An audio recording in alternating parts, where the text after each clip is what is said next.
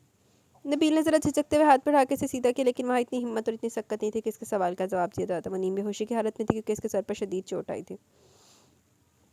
Hello please آنکھیں کھولیں۔ نبیل کو کچھ سمجھ نہیں آ رہا تھا کہ ایسی سچویشن پر کیا کرے اور کیا نہ کرے۔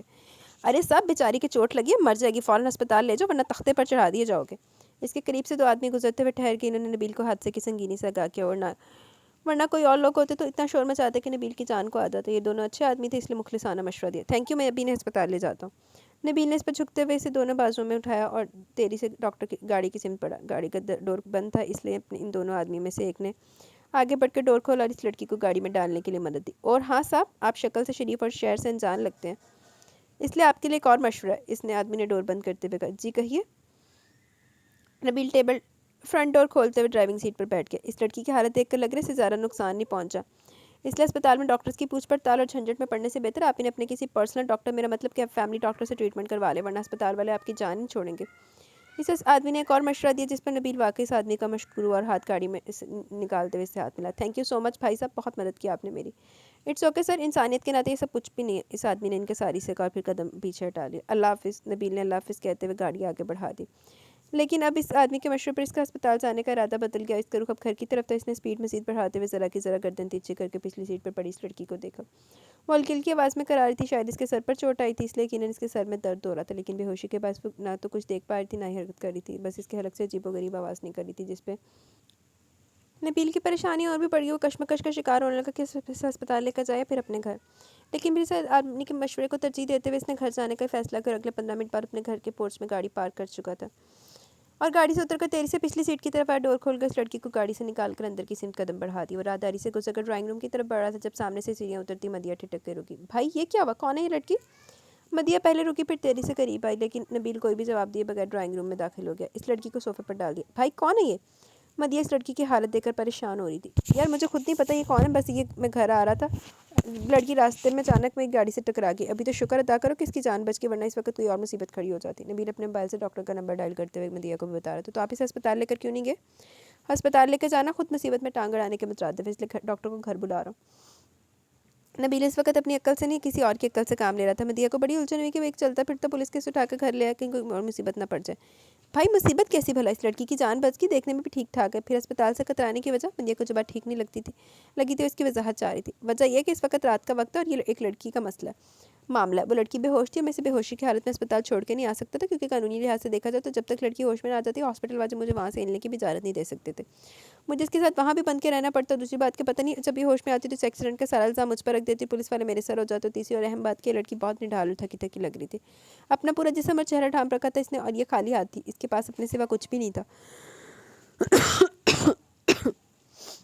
جس سے صاف ظاہر ہوتا ہے کہ پہلے کسی مصیبت میں مبتلا تھی۔ ایسے میں اسے ڈاکٹر سے پولیس والوں کے حوالے کر دینا بھی ٹھیک نہیں تھا، لہٰذا سب کچھ سوچنے کے بعد میں اسے گھر لے آؤں۔ دیکھتے ہی محسوس ہو رہا ہے کہ لڑکی بے ضرر ہے، ہمیں کوئی نقصان نہیں پہنچائے گی، ڈونٹ وری۔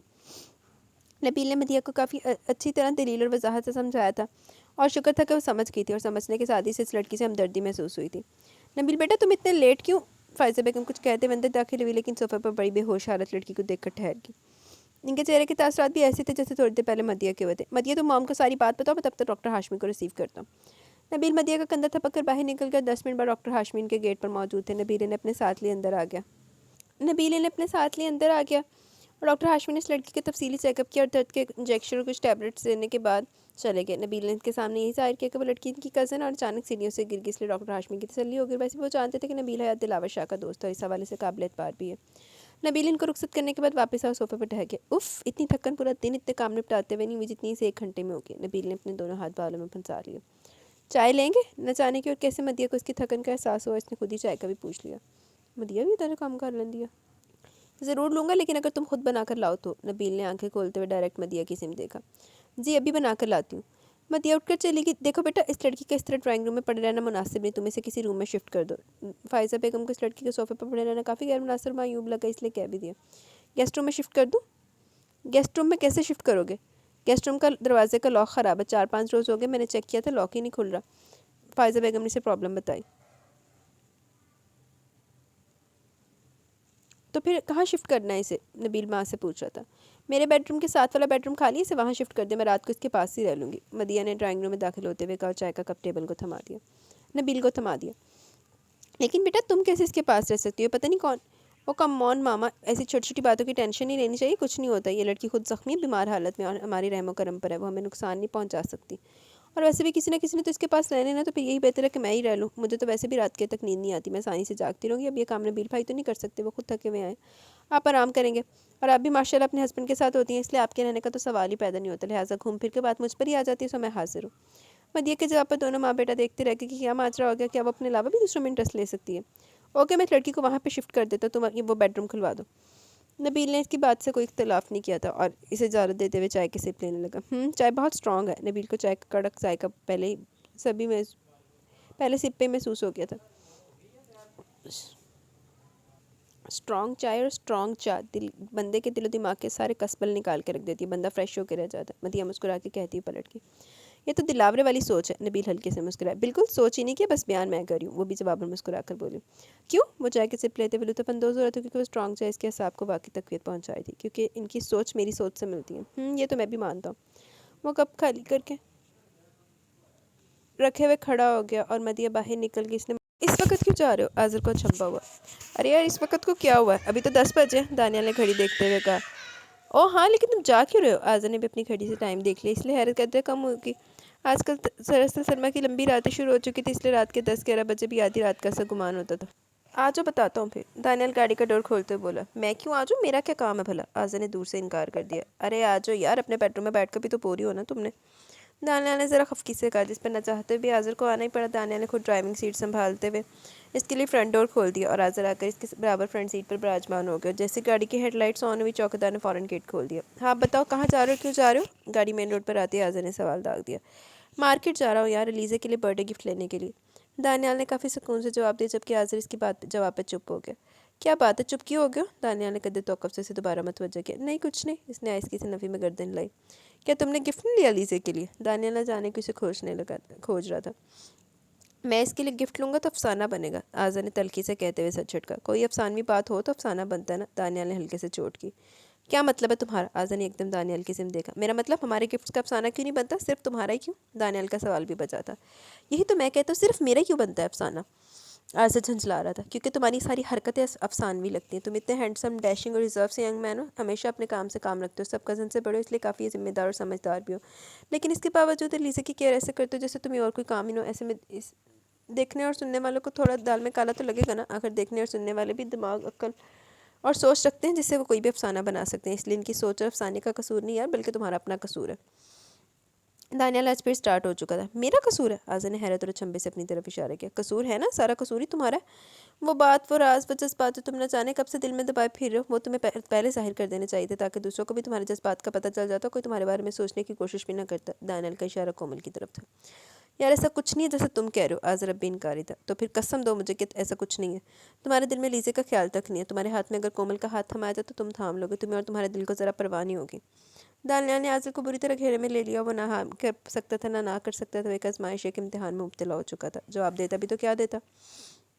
بتاؤ نا، تمہیں اور تمہارے دل کو ذرا پرواہ نہیں ہوگی، کوئی فرق نہیں پڑے گا تمہیں اور تمہارے دل کو؟ دانیال اسے آزما رہا تھا اور آذر گہری سانس کھینچتے ہوئے سیٹ کی بیک سے سر ٹکا کر رہ گیا۔ دانیال مجھے اور میرے دل کو فرق پڑے یا نہ پڑے، لیکن ڈیڈ کو ضرور فرق پڑتا ہے، کیونکہ ڈیڈ نے ہمیشہ علیزہ کے ساتھ مجھے دیکھا اور اسی چیز کا وہ کئی بار باتوں باتوں میں اظہار بھی کر چکے ہیں۔ آذر نے دانیال کو ڈیڈ کے ارادے سے آگاہ کرنے کی کوشش کی۔ میں جانتا ہوں، بہت اچھی طرح جانتا ہوں، لیکن یار اس وقت میں ڈیڈ کو فرق پڑنے کی نہیں، تمہیں فرق پڑنے کی بات کروں۔ تم سے یہ کہہ رہا ہوں، اگر لیزے کو چاہتے ہو تو اس چاہت کو دل میں مت دباؤ، بلکہ اظہار کرو، واضح اور صاف اظہار۔ دانیال اسے کسی ایک اور حتمی فیصلے پر اکسا رہا تھا۔ لیکن یار کیسے اظہار کروں، لیزے بھی بہت چھوٹی ہے، وہ بھی اس چیز کو نہیں سمجھتی، میں کیوں اس کی معصومیت کو داغدار کروں؟ آذر خفگی سے کہہ رہا تھا۔ کیا کہا؟ لیزے بھی بہت چھوٹی ہے؟ واہ کیا کہنے تمہارے! ارے محترم، ذرا عقل پر زور دو تو تمہیں احساس ہو کہ لیزے افندی آج رات 12 بجے کے بعد پورے 20 سال کی ہو جائیں گے، 20 سال کی لڑکی ہو یا لڑکا ایسے جذبات سے بے بہرا نہیں رہتا۔ 18 سال کی لڑکی شادی کے قابل ہو جاتی ہے اور تم 20 سال کی لڑکی کو محبت کے قابل نہیں سمجھ رہے، یہ تو عمر ہوتی ہے محبت کا بیج بونے کے لیے، 30 سال کی عمر تک یہ بیج پوری طرح سے پروان چڑھ جاتا ہے۔ اب تم خود سوچ لو کہ تم نے کیا کرنا ہے، علیزہ کو انجان رکھنا ہے پھر خود کو کومل سے انجان رہنا ہے۔ دانیال کی باتیں خاصی گہری تھی اور آذر سوچنے پر مجبور ہو گئے۔ تو پھر کیا کروں؟ اظہار کرو بھائی، اظہار کرو، مگر کیسے؟ آذر کو کچھ سمجھ نہیں آ رہا تھا۔ ارے یار کل اس کا برتھ ڈے، موقع اچھا، تم کو ایسا گفٹ لو اس کے لیے کہ وہ سب کچھ خود بخود ہی سمجھ جائے۔ دانیال نے گاڑی شاپنگ مال کے سامنے پارک کرتے ہوئے کہا۔ ایسا گفٹ کیا ہو سکتا ہے بھلا؟ اندر آ جاؤ، بتاتا ہوں تمہیں۔ دانیال گاڑی سے اتر گیا اور اس کے پیچھے آذر بھی گاڑی سے اتر گیا۔ چلو دیکھنے اکیل اندر آذر گفٹ ہونا تو وہی ہے جو مقدر میں ہے میرے، لیکن وہ میرے خواب، میرے خواب، میرے خواب۔ آپ کی ہر بات بجا بی بی جان، لیکن آپ اگر سوچیں تو بیٹیاں بھی تو انسان ہی ہوتی ہیں نا، ان کے سینے میں بدقسمتی سے دل دھڑکتا ہے، اس دل میں ہزاروں حسرتیں ہوتی ہیں، ہزاروں خواہشیں، ہزاروں خواب ہوتے ہیں، اور ان ہزاروں خواب اور خواہشوں کو ایک دم سے گلا گھونٹ کر مار دینا اتنا آسان نہیں ہوتا، ان کو مارتے مارتے انسان خود مر جاتا ہے، اور مجھے لگتا ہے کہ میں بھی مر جاؤں گی ایک دن، ایسا ہو کے ہی رہے گا۔ آج پھر زری کے لیے بی بی جان کا فون ہے، وہ اس سے واپسی کا پوچھ رہی تھی۔ زری کے دل کی دھڑکنیں پھر سے لرزنے لگی، اس کے دل کے نہا خانوں میں چھپا خوف پھر سے امڑ آیا۔ خدا کا خوف کرو لڑکی، کیسی باتیں کر رہی ہو؟ بی بی جان دہل گئی۔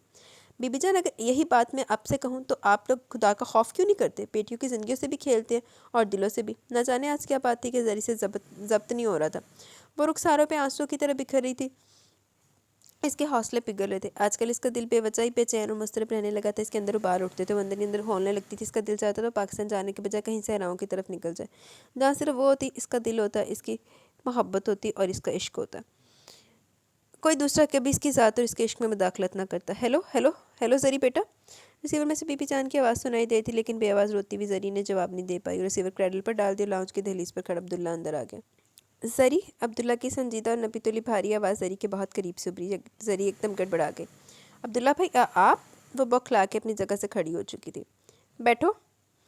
عبداللہ نے اسے اس کی سابقہ جگہ پر بیٹھنے کا اشارہ کیا۔ جی جی جی، زری کی رنگت متغیر ہونے لگی، اس نے خود کو بمشکل کرسی پر بیٹھنے کے قابل کیا، ورنہ ٹانگوں کی جان تو پہلے مرلے پر ٹوٹ چکی تھی۔ کس کا فون تھا؟ وہ جانتا تھا مگر اس کے منہ سے سننے کے لیے پوچھا تھا۔ بی بی جان کا۔ زری کی آواز بے حد دھیمی ہو چکی تھی۔ کیا کہہ رہی تھی؟ عبداللہ کے انداز پہ زری کی جان نکلی تھی کہ نہ جانے سے کیا ہوا، نہ جانے اس نے کیا بات سنی ہے، وہ اس حد تک ناپتول اور سپاٹ نظر آ رہا ہے۔ واپسی کا پوچھ رہی تھی۔ زری نے سر جھکا رکھا تھا۔ پھر تم نے کیا کہا؟ یہی کہ ہم واپس آ رہے ہیں، بس یہی کہا تم نے؟ جی۔ اس نے اس بات میں سر ہلایا۔ تو پھر روئی کس بات پر ہو؟ عبداللہ اپنے مطلب کے سوال پر آیا۔ نہیں، کسی بات پر نہیں روئی، اس نے فوراً نفی میں گردن ہلائی۔ دیکھو زری، دل کی بات دل میں رکھنے والے لوگ خسارے میں رہ جاتے ہیں، اور میں نہیں چاہتا کہ تم کسی خسارے میں رہو، اس لیے بہتر ہے کہ تم بولو اور بتاؤ مجھے کہ تم کیوں روتی ہو۔ عبداللہ کو زری کی باتوں سے لگا کہ اس کے دل میں کوئی ہے، اور اس کوئی کو جاننے کے لیے وہ ساری نام نہاد عزت اور غیرت پہ طاق رکھتے ہوئے اس سے پوچھنے کے لیے بیٹھ گیا۔ اپنے نام کے ساتھ ملک حق نواز کا نام سن کر روئی ہوں، اور اس لیے روئی ہوں کہ میری ماں کو بھی میرا احساس نہیں، وہ بھی مجھے ملک حق نواز کے ساتھ رخصت کرنے پر خوش ہیں۔ زری کی آواز پھر سے بھر آ گئی۔ بس یہی بات تھی یا کوئی اور بھی؟ عبداللہ اس کے جھکے ہوئے سر پر نظریں جمع بیٹھا تھا۔ زری نے گھبرا کر عبداللہ کی سمت دیکھا، پھر فوراً نظریں جھکا لی۔ میں کیا پوچھ رہا ہوں زری؟ بس یہی بات تھی یا کوئی اور؟ عبداللہ نے پھر اپنی بات پر زور دیا۔ جی بس یہی بات تھی، زری نے مرے مرے لہجے میں جواب دیا۔ ٹھیک ہے، یہ تو طے ہے کہ ملک حق نواز کا نام تمہارے نام کے ساتھ نہیں آئے گا، اس لیے اس بات پر رونا فضول ہے، لیکن اگر کوئی اور بات ہے تو پھر یہ تمہارا مسئلہ، بعد میں مجھے کوئی الزام مت دینا کہ عبداللہ بھائی نے میرا ساتھ نہیں دیا۔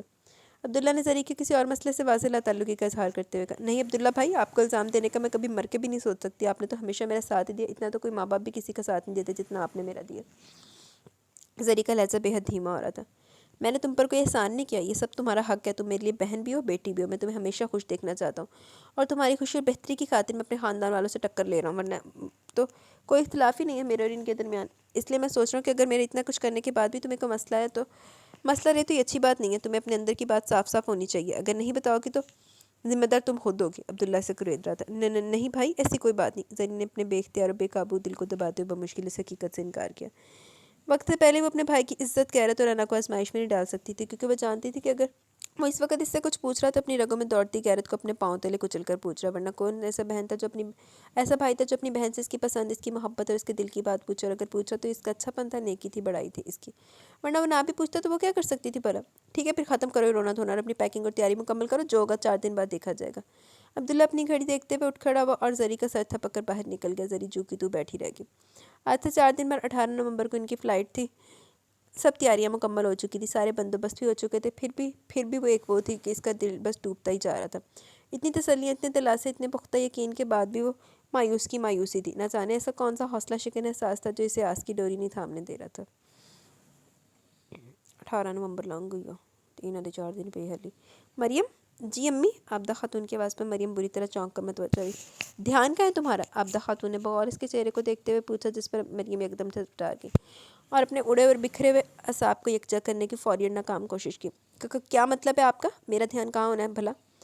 مریم ماں کی نظروں کی کھوج سے بوکھلا گئی ہوئی، انہیں اپنی پریشانی سے آگاہ نہیں کرنا چاہتی تھی، اگر جولت افندی کے متعلق انہیں بھنک بھی پڑ جاتی تو وہ ساری مجبوریاں گھر کے حالات بلائے طاق رکھتے ہوئے اسے فوراً گھر بٹھا لیتی، وہ ہر مشکل وقت پہ صبر شکر کرتے ہوئے گزارا کر سکتی تھی، لیکن ان کی عزت پر حرفہ یہ برداشت نہیں کر سکتی تھی۔ تم مجھے وہ 2 روز سے کچھ پریشان سی لگ رہی ہو، میں اسی انتظار میں ہوں کہ تم مجھے اپنی پریشانی بتاؤ گی، لیکن نہیں، تم پریشانی بتانے کے بجائے الٹا چھپانے کی کوشش کر رہی ہو۔ عابدہ خاتون نے بیٹی کا صحیح جائزہ لیا اور مریم ان کے اتنے درست اندازے پر مزید محتاط ہو گئی۔ نہیں امی، پریشانی کی تو کوئی بات نہیں، بس میں یہ سوچ رہی تھی کہ فی الحال گھر میں بھی کچھ نہیں ہے اور مجھے جاب جوائن کیے ہوئے بھی ابھی اتنے دن ہی کتنے ہوئے ہیں، ایسے میں مسز رزاق سے اپنی تنخواہ کے لیے کہوں بھی تو کیسے، وہ کیا سوچیں گے آخر، اور ادھر پورا مہینہ پڑا بھی، اتنے دن گزارا کیسے ہوگا بھلا۔ مریم نے جیسے تیسے سے کوئی بہانہ بنا ہی لیا اور اس کے جواب پر عابدہ خاتون کی کھوجتی ہوئی جائزہ لیتی نظریں ڈھیلی پڑ گئی۔ اللہ مالک ہے بیٹا، سب اس کی ذات پر چھوڑ دو، گزارا کیسے ہوگا یہ اس کی ذات بہتر جانتی ہے، وہ مالک ہے ہمارا، ہم اس کے بندے ہیں، اسے ہماری فکر ہم سے بھی زیادہ ہوتی ہے، اس لیے ہمیں پریشان ہونے کی تو ضرورت ہی نہیں ہے، جو ہوگا اس کی مرضی اس کی رضا سے ہوگا، تم بس اس کا رحم اور اس کی رضا مانگو، انشاءاللہ ہر مسئلہ حل ہو جائے گا۔ عابدہ خاتون نے مریم کے سر پر ہاتھ رکھتے ہوئے تھپکا اور اسے سمجھایا، جس پر حقیقتاً تھوڑی دیر کے لیے مریم کا دل سنبھل گیا، اور ورنہ تو اسے جودت افندی کی طرف سے دھڑکا ہی لگا ہوا تھا۔ بس امی آپ ہمارے لیے دعا کرتی رہا کریں، اس نے ماں کے دونوں ہاتھ تھام لیے تھے۔ ارے بیٹا یہ بھی کوئی کہنے کی بات ہے، عابدہ خاتون نے اسے اپنے ساتھ لگا لیا۔ ارے یہ صبح صبح اتنا لاڈ پیار کیوں ہو رہا ہے، آج کوئی خاص دن تو نہیں ہے، کوئی برتھ ڈے وغیرہ یا تہوار؟ عدیل ناشتہ کرنے کی غرض سے باورچی خانے کی طرف آیا تو دہلیز پر ہی ٹھہر گیا اور کافی حیرت کا اظہار کیا، جس پر مریم اور عابدہ خاتون بے ساختہ مسکرا اٹھی۔ اپنے بچوں کو پیار کرنے کے لیے کسی خاص دن یا تہوار کی ضرورت ہوتی ہے؟ عابدہ خاتون نے دل کو سوالی نظر سے دیکھا۔ آج کل زندگی اتنی مصروف ہوگی کہ اپنی اولاد اپنے بچوں کو پیار کرنے کے بھی لوگوں کو خاص دن کی ضرورت پڑتی ہے، ورنہ عام دنوں میں تو وقت ہی نہیں ملتا۔ عدیل کا کہنا بھی بچا تھا، لیکن غلط تو عابدہ خاتون بھی نہیں تھی، یہ امیر اور بڑے لوگوں کی باتیں بیٹا، ورنہ ہم غریب لوگوں کے پاس اولاد اور بچوں کے سوا ہوتا ہی کیا ہے؟ ہم دولت کو نہیں اولاد کو دیکھ دیکھ کر جیتے ہیں، جینے والے لوگ ہیں، کیونکہ ہماری جمع پونجی تو ہماری اولاد ہی ہوتی ہے۔ ان کے لہجے میں ممتا بول رہی تھی۔ عدیل آہستگی سے مسکرا دی۔ یہ تو آپ واقعی صحیح کہہ رہی ہیں، لیکن امی چند ایسے امیر اور بڑے لوگ بھی ہیں جو آج بھی یہ دولت کو نہیں اپنی اولاد کو دیکھ دیکھ کر جیتے ہیں، جن کی اولاد ان کا سب کچھ ہے۔ ہمارے شہر کے بہت بڑے بزنس مین ہیں، وقار افندی انڈسٹریز کے مالک، آج ان کی بیٹی کا برتھ ڈے، آج آپ اس کی برتھ ڈے کی ارینجمنٹ کا ہی سن لیں تو حیران رہ جائیں۔ ان کی بیٹی کے ڈرائیور سے ملاقات ہوئی تھی، وہی ساری تفصیل بتا رہا تھا۔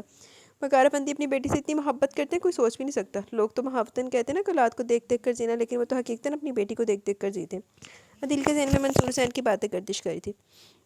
بس بیٹا ایسی محبت وہی کر سکتے ہیں جنہیں اللہ تعالیٰ نے بہت زیادہ نوازا ہے، لیکن میں تو پھر بھی یہی سوچتی ہوں کہ اللہ ہم سب کو اپنی عاجزی میں رکھے۔ عابدہ خاتون کافی عاجزی سے کہہ رہی تھی۔ عدیل ناشتہ کرنے کے لیے کرسی کھینچ کے بیٹھ گیا، لیکن عدیل کے لیے ناشتہ گرم کرتی مریم کے ذہن میں ایک اور ریشم کا دھاگا الجھ گیا۔ وہ وقار افندی اور جودت افندی کے ادیڑ بن میں لگ گئی، تو اس کا مطلب تھا کہ جودت افندی اور وقار افندی ایک ہی فیملی سے بلانگ کرتے تھے، اور مریم سوچ سوچ کر پاگل ہو رہی تھی کہ آخر وہ اتنے امیر کبیر فیملی اور اپر کلاس سے تعلق رکھنے والا لڑکا اس کے پیچھے کیوں پڑ گیا؟ اس کے لیے تو ایک سے بڑھ کر ایک لڑکی موجود تھی، ماڈرن، اسٹائلش، خوبصورت اور پڑھی لکھی لڑکیاں تو اسے بے شمار مل سکتی تھی، پھر اس کی نظر انتخاب مریم پر ہی کیوں ٹھہری تھی؟ وہ اسے اس طرح کیوں دیکھتا تھا؟ اس کی نظریں اتنی بے باک ہوتی کہ مریم اندر ہی اندر سمٹ کے رہ جاتی، اور اب تو اسے اور بھی دھڑکا لگ گیا، وہ جو اسے ایک بار اس کے سامنے آئے اب وہ بار بار سامنے آئے گا، اور وہ بار بار اس کے راستے کی رکاوٹ بنے گا۔ وہ جو اپنے گھر کے حالات بہتر کرنے کا عزم لے کر گھر سے نکلی تھی، اس کا کیا بنے گا آخر؟ اور اس کے آخر میں آ کر اس کی پریشانی تو فقرات کے ساتھ شروع ہو جاتے، جو اس کے ساتھ قدم سے قدم ملا کر چلنے لگتے تھے۔ لیٹس سی کی بنے گا۔ 13 نومبر 14 نومبر کی درمیانی شب سے لے کر اب تک سب کزن سے باری باری وش کر چکے تھے۔ سب سے پہلے رات کے 12 بجے سے آذر نے وش کیا، اور سب سے پہلا گفٹ بھی آذر نے دیا، اور اس کے بعد وقار افندی اور آسیہ افندی سے وش کرنے کے لیے اس کے بیڈ روم میں آئے۔ ان کے جانے کے بعد باقی سب نے مل کر مدھم تالیوں کی دھن پہ اسے اتنے خوبصورت انداز میں وش کیا کہ لیزے خوشی سے چمک اٹھی تھی۔ حرمت نے اس کے لیے کیک پیک کیا ہوا تھا۔ رات 12:15 بجے اس نے وہی کیک کاٹ کر سب کا منہ میٹھا کروایا۔ اسی طرح صبح وہ ناشتے کے لیے ڈائننگ ٹیبل پر آئی تو ڈائننگ روم تازہ پھولوں سے سجا ہوا تھا۔ یہ میری طرف سے lovely pretty sweetie and beautiful darling Alizeh کے لیے۔ جودت نے اچانک سامنے آتے ہوئے ایک سرخ رنگ کا تازہ گلاب اس کے سامنے پیش کیا، یوں جیسے کوئی بوائے فرینڈ بڑے اسٹائل سے اپنی گرل فرینڈ کو پیش کرو۔ علیزے کے ساتھ ساتھ باقی سب بھی اس کے انداز پر مسکرا دیے۔ Thank you handsome charming and dashing brother, Alizeh نے اسی کے اسٹائل میں کہتے ہوئے پھول اس کے ہاتھ سے تھام لی، جس پر ڈرائنگ روم میں موجود سبھی افراد یکدم قہقہ لگا کر ہنسے، اور ان سب میں سب سے بلند قہقہ وقار افندی کا ہی تھا۔ وہ بیٹی کی شوخی شرارت پہ بے پناہ خوش ہو رہے تھے۔ ان سبھی کی انہی شرارتوں اور شوخیوں میں انہوں نے ناشتے کے پھر سب اپنے کاموں اور تیاریوں میں لگ گئے۔ ہر طرف گہما گہمی کا سما تھا، ملازمین کی الگ دوڑ لگی ہوئی تھی۔ مبارک خان سب کے سر پر سوار اپنی نگرانی میں کام کرواتے تاکہ کوئی کمی نہ رہ جائے، کوئی کوتاہی نہ ہو۔ وقار افندی مبارک خان کے کام سے بہت خوش تھے، وہ اپنا ہر کام محنت، لگن اور پورے دھیان سے کرتا، اور اس طرح کبھی کسی سے کوئی شکایت نہیں ہوئی تھی۔ شام کو جیسے فنکشن سٹارٹ ہوا، دیکھنے والوں کی آنکھیں کھیرا رہ گئی۔ کئی کنال پر پھیلی وسیع و عریض بڑی حویلی اس وقت روشنیوں کا ایک پورا جہان لگ رہی تھی، اور روشنیوں کا یہ جہان اس وقت صرف اور صرف شہزادی علیزے کی خوشی میں آباد تھا، اور آج یہاں اس خوشی میں شہر کے بڑے بڑے امیر کبیر لوگوں نے شرکت کرنی تھی، اور اس کی شروعات ہو چکی تھی۔ سب سے پہلے آسیہ افندی کی دوست مسز بدر اپنی فیملی کے ساتھ آئی ہوئی تھی۔ عاصم، سائم، فاطمہ اور مسٹر بدر کمال بھی ساتھ تھے۔ ہائے آنٹی، کیسی ہیں آپ؟ فاطمہ آگے بیٹھ کے آسیہ افندی سے کافی شوق سے ملی۔ فائن بیٹا، آپ سناؤ، کہاں ہوتی ہو؟ بڑے عرصے بعد دیکھا، آسیہ افندی نے پیار سے گال سہلاتے ہوئے پوچھا۔